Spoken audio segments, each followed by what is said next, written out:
But before, I don't see Phallin's not on yet, so let me tell those of you guys that are on.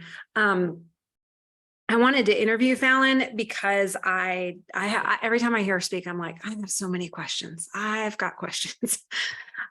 She went from being, I think I hope it's okay that I say this. If you've kept up with our Monday Masterclass, we heard from Lori Bradford. She was Lori Welch. There's Phallin. Hey, Phallin, we're just letting people hop on. I'm just chit-chatting while we got late team members hopping on. But Lori was sharing, her story. And I love Lori. She's got like a crazy, powerful story. And at some point, part of her story is Phallin's story, like just having a team member go from, struggling in mindset and stuff to just becoming like a powerhouse person on a team. And so that's why I was like, dang, I want to interview Phallin, because I think, one, I can relate, like nothing. And I say this, y'all know, I say this as a professional therapist, nothing challenged my mindset and nothing challenged me to take the deep dive of self-awareness like plexus, like struggling in plexus. And it's the number one reason why I see people quit, is because they don't want to do the hard head work. And it's sad, because honestly, there's a lot of incredible life and success on the other side of taking yourself on. And so every time I've heard other people tell Phallin's story, I've thought, I want to sit with her and ask her 25 questions, So I reached out and I was like, hey, I want to have you on, but you don't have to train. I want to interview you, because that's really where so much of my curiosity has come from. So, okay, we're still waiting. I'm going to wait just a minute before we hit record, but a couple shameless plugs to get out of the way. Last week, we had the privilege of hearing from two of the leaders on Phallin's team. We got to have like the double duo of Brittany Howard and Christina Williams. And it was so good that I have gone back and I took a ton of notes, and I went back and listened a second time. So just as a reminder, if you are like scrolling through the team page looking for these recordings, you probably missed the fact that we have just gone ahead and uploaded all of these to our YouTube channel. The YouTube channel is called The Table. Every time someone searches for it, they're having problems. I don't know why. I think there's another big YouTube channel called The Table. That's okay. Andrea has put it on. We just need to pin it on our team page. Here comes a child interrupting me. I'm on a call. No, I'm on a call. Can I get to the close? Yeah. Anyway, if you're having trouble finding those calls, then go look at the team page and you will find all the YouTube stuff there, all of our Monday Masterclass. Okay, Andrea, if you will record. It's recording. Okay, done. All right. First of all, let me tell you that I remember where I was. It was in this house, but my office was in a different room. And I was on the Diamond page and Phallin's name kept coming up, like Phallin Reeb kept coming up. And I was like, well, who's she? Who is this? Because she was like, and I remember being like, what is going on? Where did this girl come from? What's happening? I think it was probably 2018 or 2019. I started to hear your name a ton, and not just hearing her name, but hearing of other people on her team doing well. And so it's one thing when you see someone with a lot of personal success and a lot of growth, but when you then see their team members also in growth, that's momentum, guys. That's not just the energy of one person, hitting the scene. That's the power of getting multiple people energized and rowing their boat in the same direction. And then when we went on our Jewel rewards trip, Phallin was honored with being like the person with the most growth. She had like the highest business at that point. And I remember being like, okay, holy smokes, this girl is legit. She's serious. I want to talk to her. So, I've just been biding my time since then. So without further ado, let me introduce you to Phallin Reeb. Phallin, just first of all, tell us where you live, how many kids you got. Tell us a little bit of your just personal life backstory. Okay, so first, thank you for having me. Every time someone asks me to do a call, I still feel like I'm nobody and I don't feel like I have a single word to say to anybody. I tell Brittany Howard all the time, like, I have no idea what I did to get here. She's like, that's okay. I broke it all down and I can tell you exactly what you did. I'm like, I just love you. Thank you for telling me what I did because I have no idea. So I have 7 kids and probably have more because I kind of want a little girl. It's been a while. We just bought 100 acres. Thank you, Plexus. We can be debt free. I've never thought that I would make multi-millions of dollars. Like, it's just, I'm in sweatpants. I scooted some totes out of the way, out of my room just to do this call as the video was getting started. I just like feel so normal, but I make all this money and I still don't know how I do. But I am a homeschool mom. So when I started my business, I was really busy. I just had a lot going on, but I was so hungry for a change in my life. I was sick of going to bed hungry. And then I started to gain weight. And I'm like, I need to go back to that, like going to bed hungry. I won't be gaining weight and trying to lose it again. But I remember those days. And that was what fueled me to work my hardest and to do what I could with this opportunity. I saw other people being successful and I was like, if she can do it, I can do it. Okay, so tell us like your recruitment story. Who recruited you? What's the story? What made you decide to do this? And did you know you were coming in for a business? So yeah, I knew I was coming for the business. I saw Amber Miller because I was friends with Lori 10 years back. We hadn't spoke for 10 years, but I met her at a church in Tennessee. And I saw Amber post about a pink drink and I was like, oh, that's some weight loss gimmick. Isn't that cute? I don't need that. So Lori approached me and I rolled my eyes and she's like, let me send you some stuff from Dr. Oz. And I'm like, I don't know Dr. Oz. I don't really care about Dr. Oz. Sure. Here's an email address I can't even log into. Just send it there. Since I couldn't just send her my normal email address and delete it. So she was good. She followed up a lot. She finally got me on the phone. And as I was on the phone, she told me of a mutual friend that I knew, Elizabeth Spawn, and that she was making $5,000 a month. And I literally said, seriously, if she can make $5,000 a month, I can do that. And I was like, sign me up. Like, I took my electric bill money and I told my mom, my sister, and my mother-in-law, you have to buy from me so that I can pay this electric bill because I just spent that money. We were that tight on all of our finances. So I definitely came in for the business. And had you ever done any network marketing stuff before? No, but my mom supported Pampered Chef, Home Interiors, Avon, all of that. And so as a kid, I collected all the brochures and I was like, when I'm an adult, I'm going to do one of these businesses. This is great. Look at these women making money from home. And I thought it was fun. And so I had some friends, my friend's dad did Amway and he tried to recruit me when I was a teenager and I wasn't really impressed with that. So I kind of backed off, but I literally had a stack of all of those. So I laid them all out. I'm like Plexus, Pampered Chef, like trying to decide what to do. And I fell in love with the testimonies that were happening from the gut healing and all of that stuff. And what year was this? It's been 10 years now. I missed my 10-year anniversary in July 26th, now that I think about it. So, okay, so it was 2013 when you joined. And how, like, did you go silver right away with your mom and your sister? I did. I went silver right away. And so what I was doing to grow and make money was, I thought I was going to rank up, but I signed up 1 million customers from garage sale sites, just copy and paste, quick weight loss, copy and paste, quick weight loss. They would all fall off, but I was getting like a ton of joins every month. If it would have been wholesale ambassadors, I would have been Ruby in like 2 months, but they weren't, they were customers. So I was making a couple thousand a month and I was sitting there and I was like, I'm still gold, well, silver, almost gold. And I have nothing to show for this. Like, where's the $5,000 a month? Where's the residual income? Where's the team? And I had to make a shift in my business to start doing things the right way of leadership and developing people and people who are going to stick instead of cycling through them. So for 2 years, I really struggled with watching what all of my sidelines were doing. So Lori's other jewels, watching Sonia Dudley, Brenda Martin, Sarah Marble, and seeing what they were doing and then just doing what they did.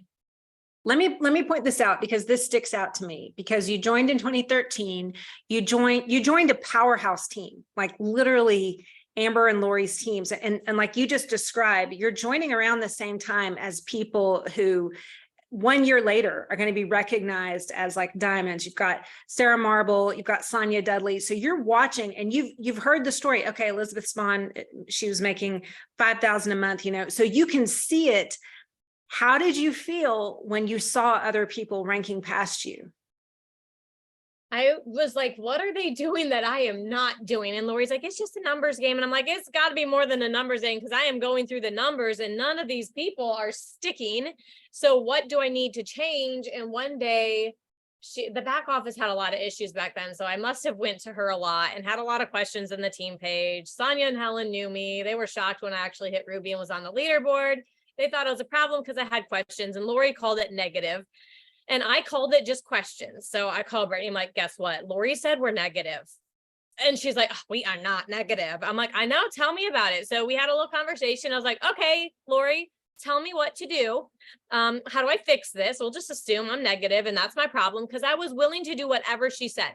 She literally said, go do events, go door to door. Like she would just probably throw stuff out of her mouth, like go do this, go do this. And I did. I went and I did all of it, door to door, in the rain. Invitations to Panera, but she told me to read some books. And I remember thinking, I would like to hit her over the side of the head with these books, but okay, I will order them.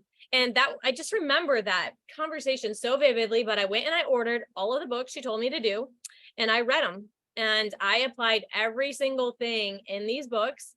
And when I was done, I wasn't even done with the magic of thinking big. And it was like a light bulb went off.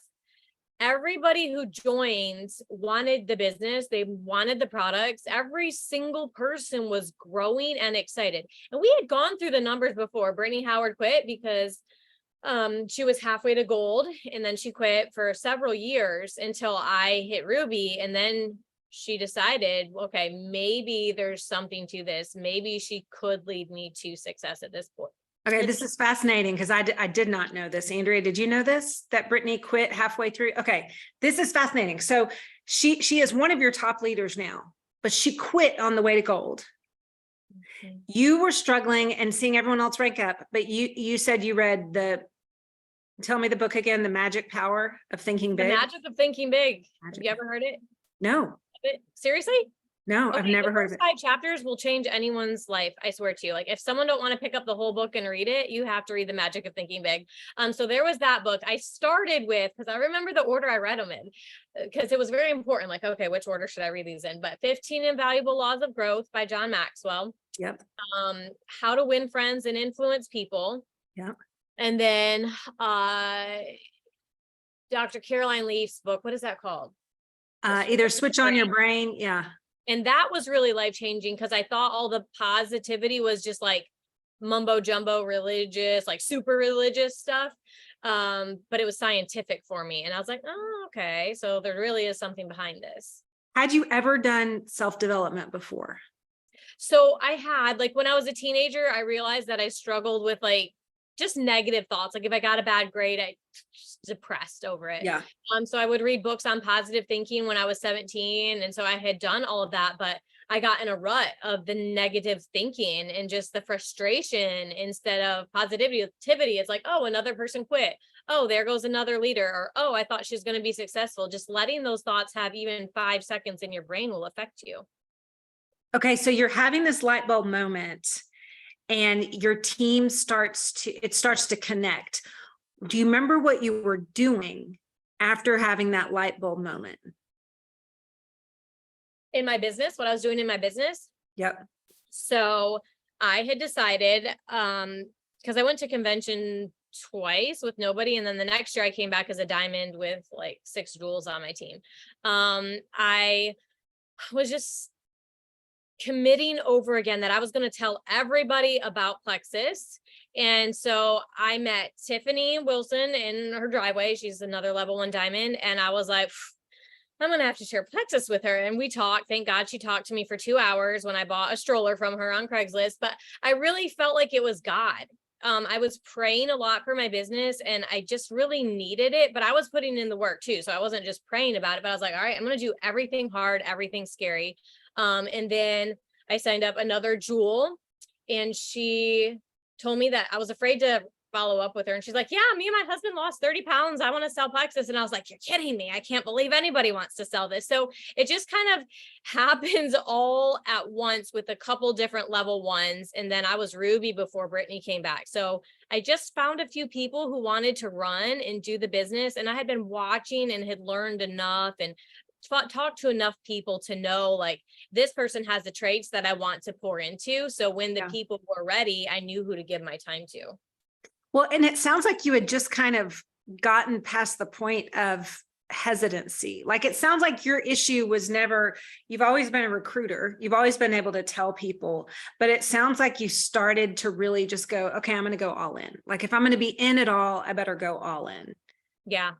100%. And I remember hearing, it was either, I can't remember if it was you sharing this story, if it was Brittany, about you getting on the phone with people, you know, as you're recruiting them and just telling them like, hey, we're going to go all the way. Like, I'm going to go diamond. And at this point, when you were having these conversations, what rank were you? Silver, because I had lost all my points. So you could kind of call me gold, but I wasn't really. I was silver. And so when I signed up Tiffany, I was just bold. I was like, why are you selling things on eBay? You can make way more money with Plexus.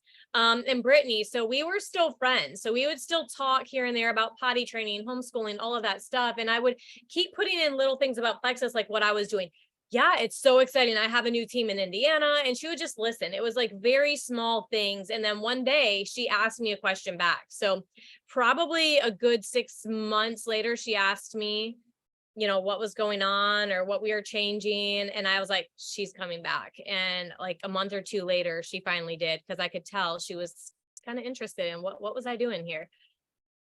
So you were talking about it and you were sharing about how your team was growing. And one thing I realized at convention when I was listening to you speak is that you were telling people, this is what we are doing. You weren't asking and waiting for permission from them. You weren't waiting to see how they felt about it. If they were unsure, you were sure. You were speaking that into your business. I want to be careful. I don't think this is manifestation. I really think this is conveying confidence. And that most people, when they're coming into network marketing, they need the person recruiting them to really convey confidence. Because one thing I've realized a huge struggle for me has been, so I'm really empathetic. Like if I'm talking to you, like right now, I'm watching your body language. I'm kind of telling myself, I think she's feeling and thinking this. And it messes with me in recruiting, because when people kind of give me the feedback of like, I don't know, and which of course they are, they're not sure. This sounds too good to be true. It sounds weird. I tend to match that energy. And one thing I realized in listening to your story is that you didn't do that. You set the energy. You were like, hey, I'm really confident we're doing this. Even when the facts showed like your points, you weren't gold, but you're like, well, we're going diamond. We're doing this. I'm going to make this much money. And that people believed you. And they jumped in, right? Yeah, I say, because I don't know a better way to say it. Like I was just dumb enough to believe that everybody I signed up who had certain traits, they could be diamond. Like I really believe it. And I think even when you get to like jewel level, it's another mindset shift, because you've been around enough to know like not everybody's going to make the choice to do it. They Right. can, but they aren't going to. But back then I didn't even have that thought at all. I was like, every single one of you can do it. So when Tiffany signed up Jamie, I was like, girl, you want $500 a month? Do you realize that you just did that in a week?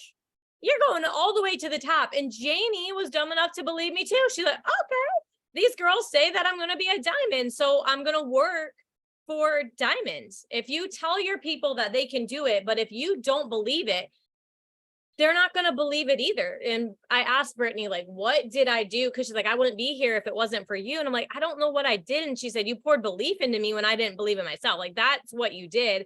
And it comes through the phone. You can't do this on messages. So when they would ask me a question or they were struggling, I didn't sit there trying to persuade them or help them through it. I got on the phone and I was like, girl, what is going on? Tell me what you have going on. And then I would help them through whatever issues it was. And it always just came back to their belief. Yes, it's worth it. Yes, you can do this. Yes, you are amazing. And here's why. Let's change some things. See how this works. But you're amazing. And I love the fact that you were doing it on the phone, talking people through stuff instead of being kind of the, boundaried up, hey, I'll text with you or we can chat on Messenger. It was like you were engaging in the hard. And I see so many leaders get weary of that. Like, oh, when it gets hard and emotionally messy, they tend to get more passive. And what I hear is that that's when you were really engaging with people, even when they had objections or insecurities. It's because my sidelines were doing really well. And they literally said, you got to get on the phone with people. And I was like, okay, if she's Diamond and I want Diamond and she's saying, get on the phone, who am I to say, nah, well, I don't really like the phone or I don't have time. If a successful person said to do it, then I did it. And I know nowadays there's so many successful voices. So that's why I tell people what your sponsor's telling you to do, ride that path. There's so many paths, but you have to hone in on what someone is doing that you want what they have, and you have to do it. Okay, so this is where, like, if you're comfortable with this, I want to get personal because I think sometimes, when, by the way, my favorite stories are struggle stories. So you weren't just like riding an easy path. Like you struggled your whole first year, or I think you said your first 2 years was just struggle of seeing, should have gone to Ruby, couldn't hold on to people, not even maintaining gold. But also you've struggled in your personal life. You have been through a divorce with Plexus. This is something that I wish you could understand how many people listening on the call have been through stuff like this. But how did you make it? Like, what were some of the hardest moments happening in your life that occurred even while you were growing your business? The hardest thing that happened in my life while I was growing a business, I mean, life was easier after I got divorced, but dealing with all of that, not having any family nearby, not having money, not having a car, having to believe in myself enough to buy a computer so I could work without being distracted on my phone. Getting to events was hard. I have major travel anxiety, which has been harder to overcome now that I don't have to. Like, I've kind of arrived in my business, so I don't have to do the things I should if I want to keep growing, but I don't have to. But back then I had to. So I just did it. And I remember riding coach and someone in front of me ate something really bad and it did not smell good. And I was like, I am not going to ride and coach ever again. I will be Diamond next time I get on an airplane. And something else that really motivated me was I went up to Michigan. This was right before my business really started to take off, and I did an event and nobody showed up. I invited like 300 people from my church, people who knew me. I grew up with them. After the fact, I showed Lori the postcard and she's like, I wouldn't have come to that. I'm like, well, now you tell me. She's like, it was all about you. It said like, come as we launch our Plexus business or something like that, thinking people would want to support that because I would do that if someone wanted to launch a business. But when I left, I said to myself, the next time they see me, I will be waving from my Lexus. And that the biggest fuel for me was haters. When people told me that I couldn't, I pushed harder. If anybody ever tells me I can't do something, it's a really bad trait. It came in handy with Plexus, but I'm like, oh yeah, watch me. I don't care if they say, I don't believe you'll jump off that bridge. I'll do it just to prove them wrong. So that mentality of you're never going to give up. Like, if she's doing 100 pull-ups, why can't I do 100 pull-ups? Even if I can't even do one right now, I will figure out how to get what I want. Well, and you just said some key words, which is, I will figure it out. And I think that's kind of like a motto that I've heard a lot of the leaders from your team say, everything is figure outable. So, okay. What were so you've gone through stuff in your personal life that's been hard. You had to grow, you developed, you had a poor belief. What have been some things that happened in your business that were really difficult to get over? It just didn't feel difficult because I knew that it was just a part of the journey. I listened to a lot of Eric Worre's. You have to buy it on eBay now, but it's so good. Is millionaire stories, success stories, people living out of their cars and just all these rags to riches kind of stories. And so anytime something happened in my business that was hard, like Brittany quit halfway to gold and it just didn't bother me. I was just like, okay, well, we're going to be friends. I'll find someone else. Like that's your choice. So nothing hard really happened. What was hard is if my leaders would fight. I remember a couple of them hit senior ruby and senior gold, and they were fighting. And I was like, I think my team is about to fall apart. Like, this is horrible. Like, I don't like conflict. So that was hard. But I really can't think of any other time in my business that it's hard. Like, personal relationships and drama is very draining to me. And I always say, if I ever quit Plexus, it'd be because people are so difficult. They're just difficult. But working through it has always been worth it. Yeah. And I mean, listen, let me normalize that, because I think that's part of leadership, right? Like when you lead a team, you are going to have conflict among team members and yourself. And you're going to have people who stir up drama when I hate team drama, hate it so much, but it happens, right? It's part of leadership. But I would say it feels like you have a pretty healthy set of leaders. What is something that you guys do strategically to like stay healthy as a team, emotionally healthy? Honestly, we got some people that aren't so healthy, so I can definitely tell you the differences. And it really makes a strong, stable team when you have people who are healthy. I don't know, you guys religious, you Christian on here, most of I'd you? say the majority of our team is Christian. Okay.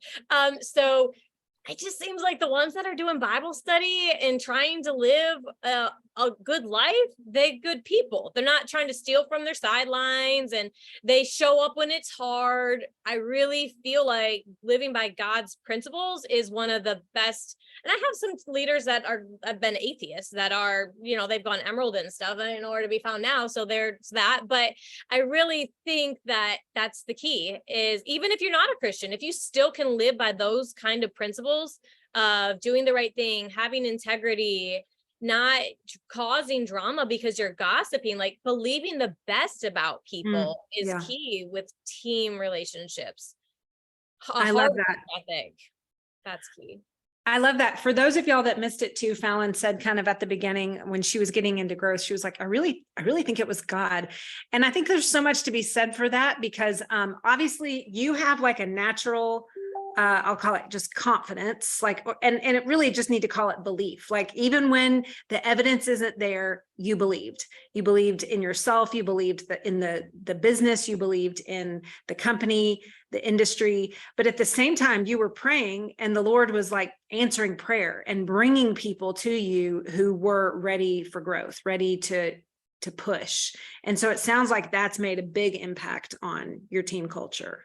I've noticed that with all of my leaders. This just happened with my sister recently. It's like, you're like, I'm praying and I'm working, I'm praying and I'm working. But it's when you hit rock bottom and you're truly completely dependent on God, all of a sudden there's a join, or someone even message you, anything to give you a glimmer of hope that you're on the right path, even if it's small. And this was happening even when my points weren't going up and my pay wasn't there. It was just enough. Confidence does not come naturally.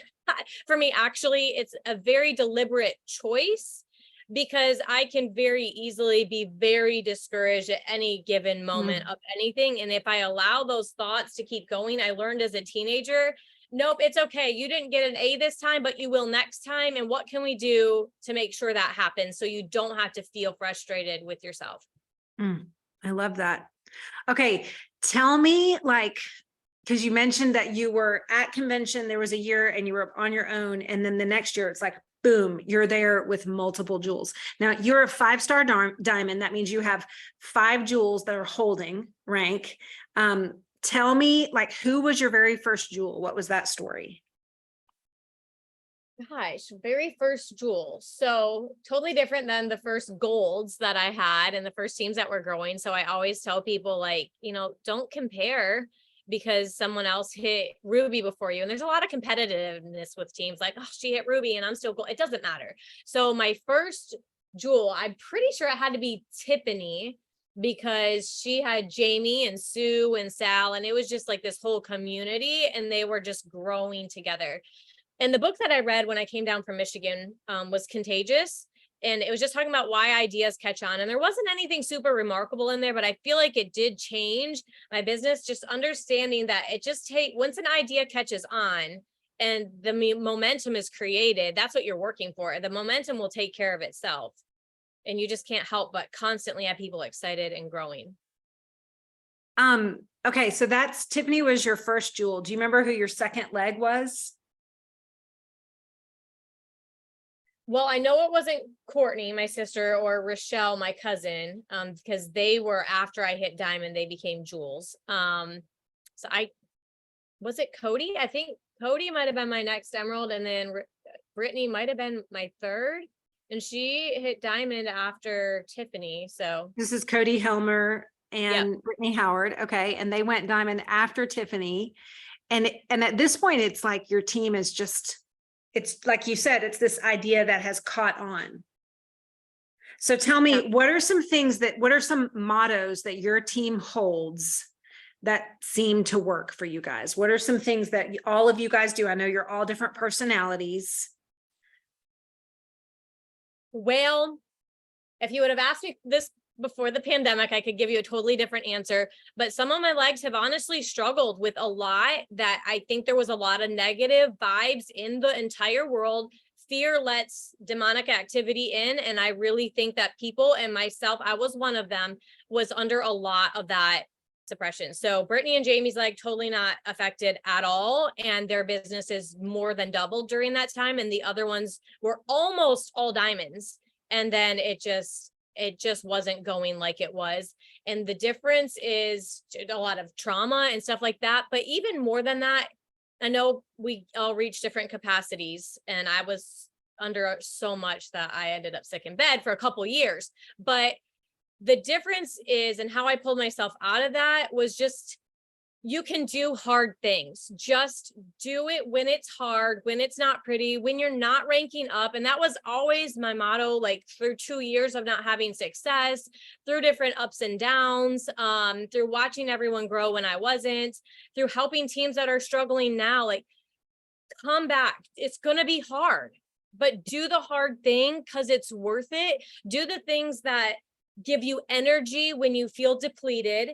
But then when you're feeling full and alive with your life, that's the time when you tackle the hard things. You have to know how to balance your life and difficulties and your business's difficulties, because there will always be hard things. So I like to tell my leaders, do one hard thing every day. Every single day, pick something that is out of your comfort zone just to keep you in that habit, because a lot of times when you have residual income, and I don't know what level everyone's at, but as jewels, I don't want to speak too much to that if you're not all jewels, but it gets easy. And when it's easy, you don't have to show up and do the hard things. So if you can learn that as a gold and as a ruby, that is going to give you that strong business, because we're business owners. Even though we don't have to go into work, we still have to be self-disciplined and show up when you have 12 kids in your house. Like, I just worked that out today. Like, babe, come home early. You got to watch these 12 kids. I have a call. You just work things out. Like, nothing's going to stop you from showing up with excellence. And I don't even like to say showing up and having success, because it's really showing up with excellence. And if you give your all and you give your best, and that varies from season to season, but if you do that and continue, even when the growth isn't happening, the growth will come if you're willing to do the hard things. When people get stagnant and they're not growing, that is when there's a problem. Totally agree. Okay, so let's talk about like different levels of hard things. What were some of the hard things that you did from silver to senior gold? Gosh, talking to people, having conversations. I would used to make my sister order my food at a restaurant. Like, I literally hate it. I wasn't good at it either because I didn't get a lot of practice. So I had to learn, like, okay, this is what I said, and this person signed up, this person ignored me. And sometimes they ignore us and it's not us, but I still looked at how I could improve every single conversation. And then as you're growing and at senior gold to senior ruby, you're leading a team. What was the hard things that you did then? I remember sweeping a mess my kids had dumped. My phone was going off the hook. This was at Ruby. And I told Lori, I was like, I don't know how much longer I can handle this momentum. We ranked back to back, senior gold, senior ruby, all back to back, in the middle of a back office crisis nightmare. And we were ranking up. So it was very overwhelming. And she's like, ride the wave. You just want the momentum. So instead of, oh, I only work my business 2 hours a day, it was like, how much can I work my business without losing my mind? And I trusted her. Momentum's what you want. It will not be here forever. Ride the wave because it will eventually disappear. So that's what I did. I was like, I'm going to ride this wave as long and as hard as I can. Because when you hit Ruby, it's that the law of multiplication. I remember reading 21 Laws of Leadership and like, all right, these are all the things that we're doing and we're going to continue to do. And this is why we're successful. Every leader needs to apply every single law in his book. Love that. And then you get to a place where your team is the fastest and largest growing team in the company. What was happening for you guys as far as activity? What were you guys doing together as a team that was working? Creating leaders, duplicating. I call it subdividing, literally like a cell in science. Like you're here, you're this unit, and then you got this little unit, this one, and they're like all branching off and popping off and duplicating everything that the big mother unit was doing. And that's literally all they did, just having more conversations, having more events. And I wasn't doing anything. That was when I was sick. I was like, this is crazy. I probably could have quadrupled my business instead of just doubling it if I was actually able to work with the teams that were struggling. But the ones that took the leadership aspects and already had gotten to that level were able to duplicate that again multiple times over. The big piece that I keep thinking of when I hear your story and think about your business is that word belief. So what would you say to someone who's struggling in their belief, whether it's, I think there's multiple kinds of belief, right? I think most people are struggling with belief in themselves, and that's the hardest one to improve upon. But then there's people who are struggling with belief in the industry. Like maybe, I just can't seem to get anyone to want to do network marketing. What do you say to people who are wrestling with their belief?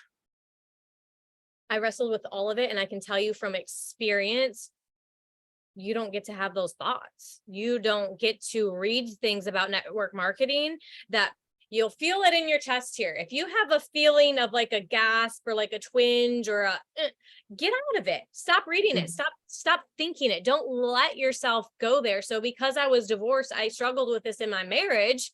Like, okay, what if that happens again? What if this? And I kept replaying this over and over and over. And it was very defeating and scary. And it turned into, what if I lose my whole business? What's going to happen with my kids? They're growing up. And what if I failed? Like, if you let any negative thoughts in your mind about your people, if someone quits the products, all you get to do is say, did I do everything that I could? Did I apply all the systems, or did I drop the ball? What can I do differently? But you can't say, another person quit. I don't know how I'm going to find any business builders. No one wants this business. The only things you're allowed to say is everyone wants this business, and tell yourself the positive things 10 times to the one negative thought that you have in your mind. And I'm telling you, I really struggle with this. So if I can do that, anybody can do it. That's why I love your story, because that's what I've heard, is that mindset was and is an issue for you. And I love that. I think people think that we get over this. Like they think that we come to a place where it's like, and I don't struggle with my mindset anymore. And I have come to realize that I go, okay, this side of eternity, like until I'm made perfect and I pass into heaven, this is my struggle. I struggle with fear. And so I struggle with my thoughts.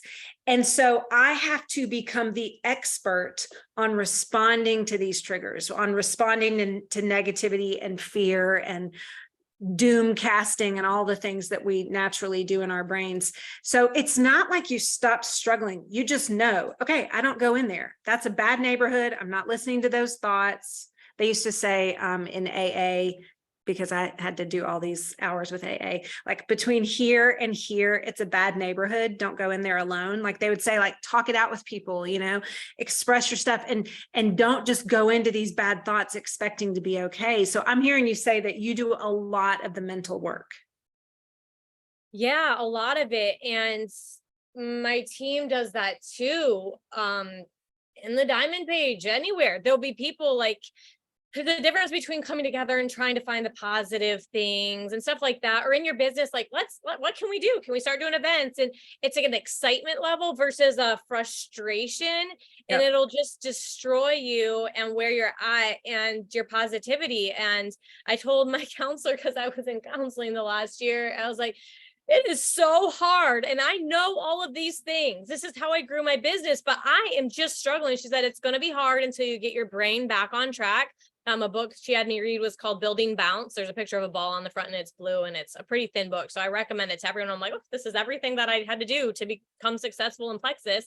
And so I struggled for a solid week. I made myself work out. I made myself think only positive thoughts. And now it seems easy. And I'm like, why is it so easy? It can't be this easy. I'm doing like, what's wrong with me? And the counselor's like, nothing's wrong with you. You just put in the work.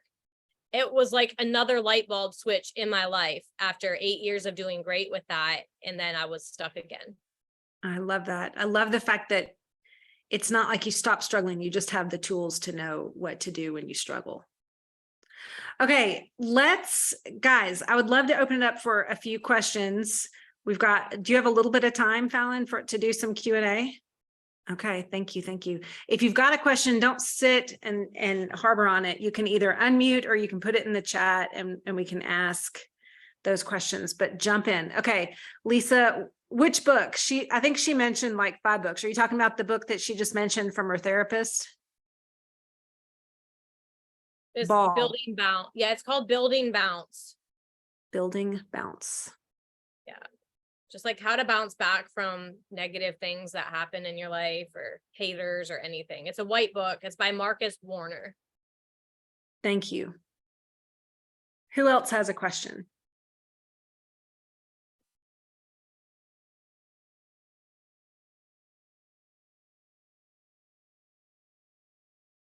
I'll say something just real quick. First of all, I just want to thank you for pouring into Brittany and Christina, because a week ago Monday was the end of the month, and my sponsor, Sarah Byers, is my sponsor. Everyone kept telling me, you can do it, Christy, you can rank up to Ruby. And I was so far behind. I thought there's no way. And they came on, and I got to ask you a question at the very end, and the things that they told me, I put into practice that day. And it was my downline that brought me to Ruby that night. One of them's on here right now. I think she just had another call and had to jump off. But thank you for all that you poured into them, because it's affecting people all the way down. And I love your story. I've taken notes. I'm going to take this recording and share it with everybody on my team. So thank you. Oh, thank you. They are amazing. I love them. Brittany's biggest struggle was her mindset. I thought she was going to quit like every month until she hit diamond. And then suddenly something switched. Like she hit her goal, she did it. And then that's part of how her business doubled. Like her belief was so solid that she can do it. Anybody can do it. Which is such an encouragement to me, because it's a reminder that I might have someone on my team who I want to label as negative, like write them off, oh, they're just negative. But it's like, hey, like you said, Lori tagged you as negative and you're like, okay, whatever, just tell me what to do. And I think so often we forget to hold people's hands and to say, do exactly this, say exactly this, make this post, share this message. Somebody is asking, Phallin, what were your go-to business builder ask messages? Sarah, are you saying like, what did she say to people that she saw the potential in? Okay. So what did I say to them? Not in like a cold message, but just conversations.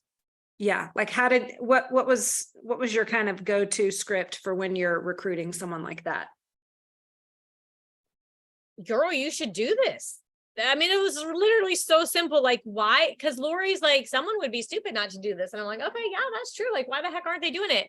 And when I'm drinking my Plexus, I'm like, this stuff is so freaking good. And I get paid all this money to drink this product. Like, I just love it. I just get so excited. So that's my mentality when if you're loving your products, you're like, whoa, Ease just did this, or whoa, I had indigestion and I took ProBio 5. It's like, wow. Like my husband just told me this week, he's like, I drink my Slim after breakfast and I feel great. I don't feel tired anymore. And I'm like, hallelujah, like these products, it's amazing, right?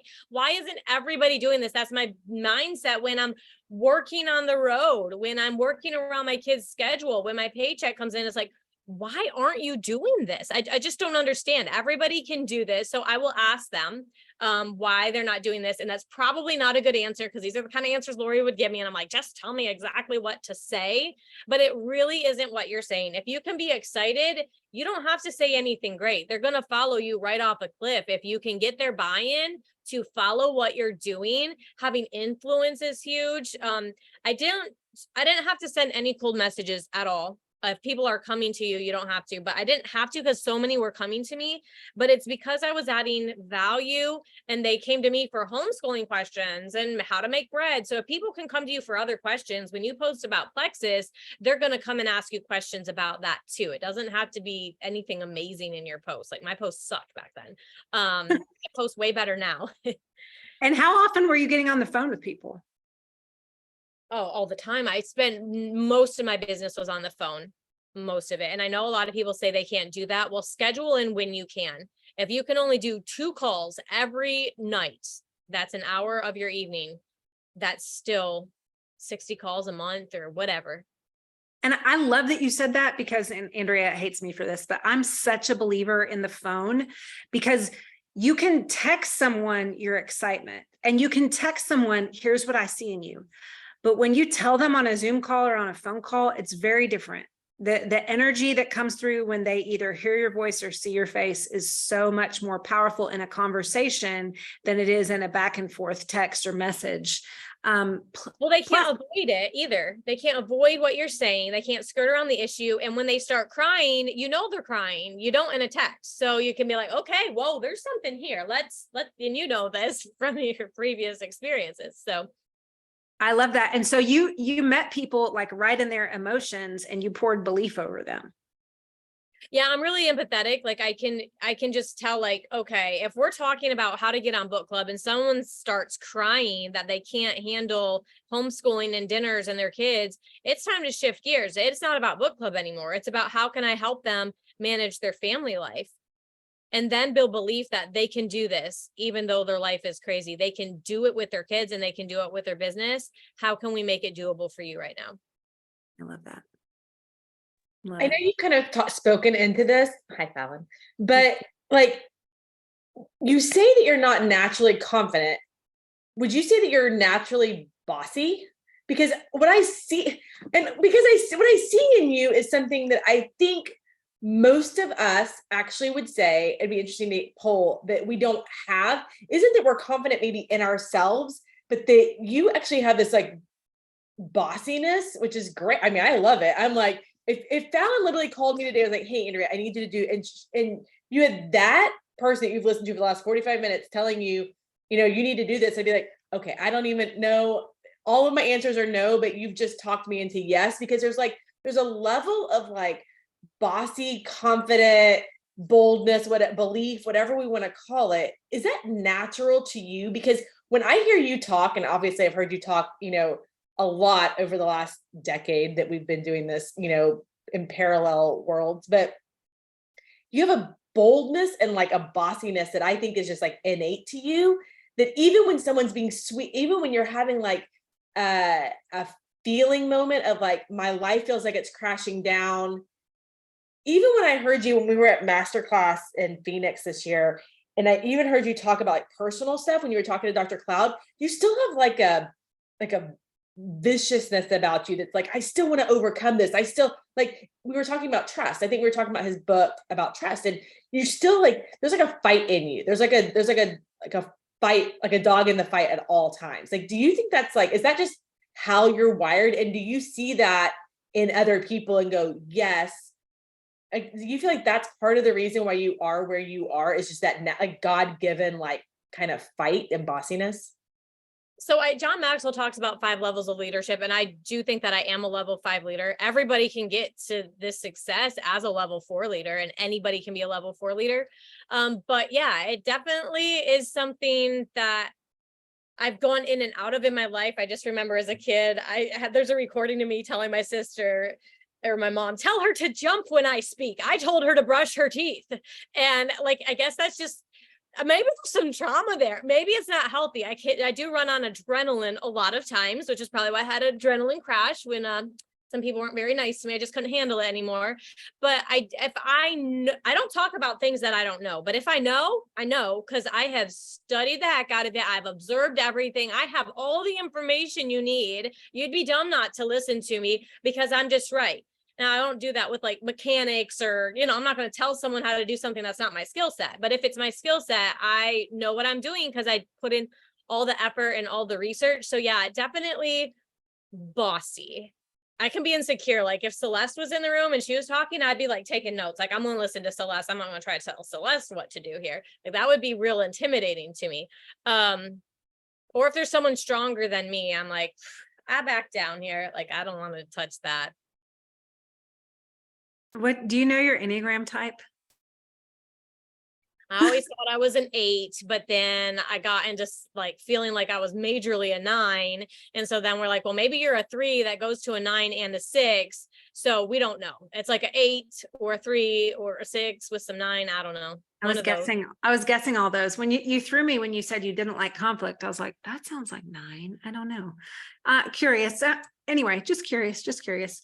Hey, we love the friendly bossiness. I always say that really is what kicked off my business, because I am the type of person that has opinions. And you go, what movie should I go see? And I'm like, you've got to see this. Oh my gosh, you've got to eat here. You should do this. And I always think like, that's what people need from their sponsor. They need you to be lovingly bossy over them. So.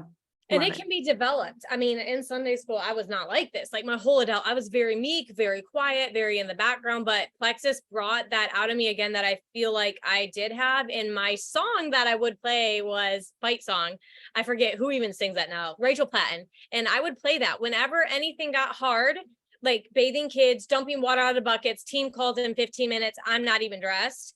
And I would play that song on high, and my kids, they would listen to this with me, and I'd be screaming and crying and singing my song and like, yes, I'm gonna do this. I don't care how hard it is. I will do this. Okay, let me ask you this. Tell us about your new house versus like the house that you were in before Plexus. I just want, like, this is where it gets people, they can kind of grab the why. I think I never finished those stories that I did about that for a bit, but my house, it was 900 square feet. It was really tiny. It was like a missionary's house, and she was gone. She wasn't home on furlough. And the thing about this house is I remember I have my I don't throw things away. So I still have my notebooks, like business ideas, business plans, selling cinnamon rolls, making bread. Like I've always wanted more, and not a more like I'm not grateful. Like I loved my life, loved the house. We planted a little garden and I was so happy and so content, but I didn't believe that that's where I had to be. Like even as a diamond, people were like, oh, you've arrived. Like you don't have to do these. Like I want more. I don't just want double diamond for recognition, but I want more for everybody on my team. Why stop? Like that's not using what God has given me. It just doesn't feel right. And I just can't do it. So my house then, we just built a 6,000 square foot, like dream home. It was gorgeous. And I sold that because 100 acres came up for sale.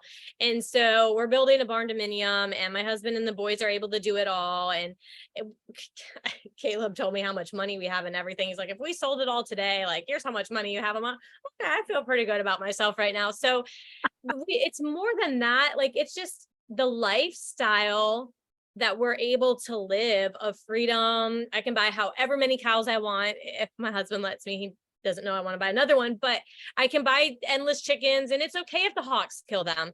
It doesn't matter, where it's not going to bankrupt us. So we can have this insanely expensive hobby, which is what farming is, without any fear. My husband wants to build apartment complexes, and he's dreaming big, and my kids are dreaming big. My son thinks he's going to be a millionaire selling tomatoes. I'm like, bless your heart. It just doesn't work like that. But like, no one's afraid to dream big.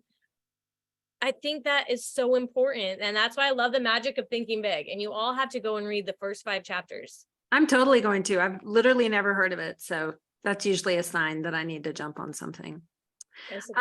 Any other questions before we let Phallin go?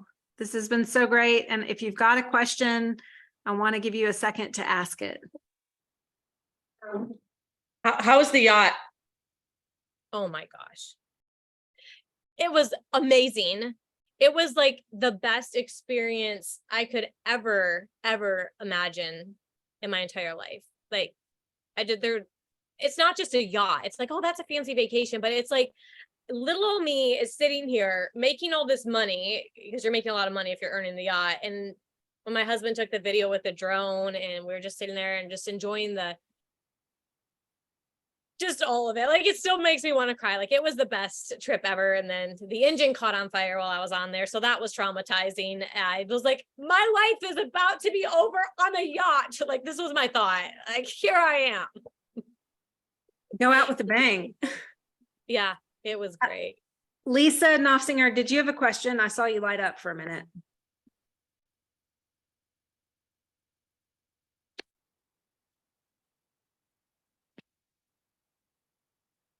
Okay, maybe not. I have one quick question to end with, Becky. So Phallin, when you said that you had done that event and nobody showed up, and then your upline said, oh, well, I wouldn't have come either. I would have done it a different way. What is the different way?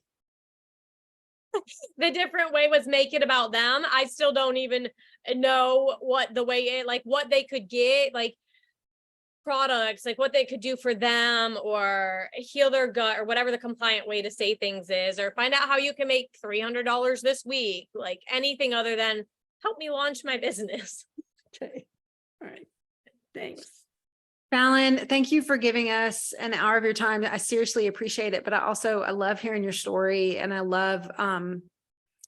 just love knowing all the hard stuff you've gone through, and I really appreciate you encouraging us. I wish people talked more in Plexus about struggle, because it's normative, right? It's the normal way that business goes. And I think what I love about your story is that your struggle in the beginning was just setting the stage for making you like an overcomer who does hard things. That's the big message that I'm taking away. So I appreciate you. Thank you for your time.